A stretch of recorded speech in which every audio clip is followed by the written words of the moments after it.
I think it's better than nothing.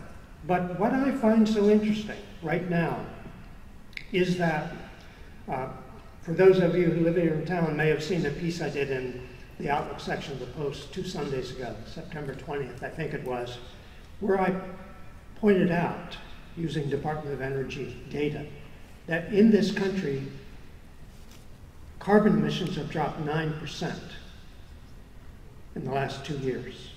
And that's with estimates for the remaining 3 months of this year. 9%.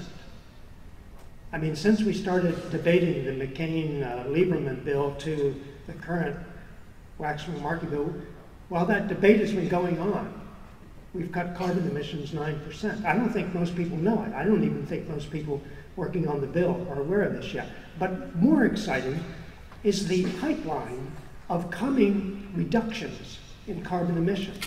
For example, the automobile efficiency standards, which will increase the fuel efficiency of new cars 42% by 2016, and for light trucks 25% by 2016.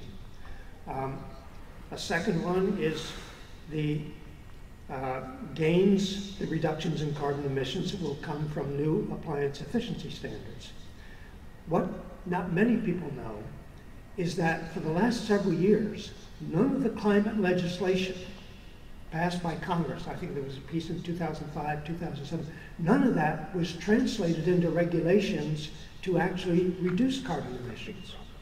So one of the first things Obama did in taking office, within a matter of days, as I recall, was to order the Department of Energy to get moving and to issue regulations that companies could use who are manufacturing appliances, so they would know what was expected of them. In the words of the American Association for Energy Efficiency, I don't know if I have that quite right, in looking and totaling this up, they describe the potential savings as, quote, colossal, end quote. So that's another example of savings in the pipeline.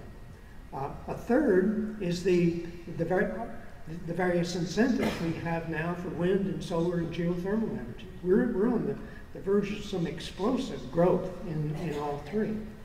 And then we had, beginning of this week, the government talking about setting goals for itself to reduce carbon emissions, which is another important step forward. I could go on with examples. Another interesting one, this year, this is not a policy factor, but it's affecting carbon emissions. This year, probably the number of new car sales will be about 10 million.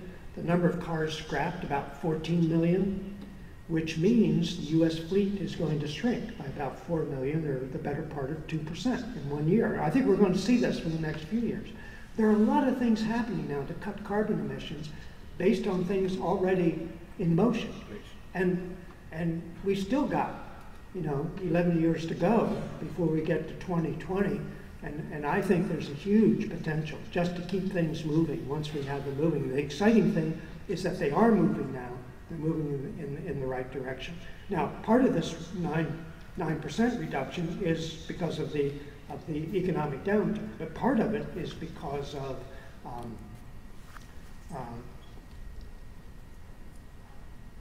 gains in efficiency and the substitution of renewables, like wind farms and solar thermal power plants for coal plants, for example. There are 22 coal plants now scheduled to close in this country.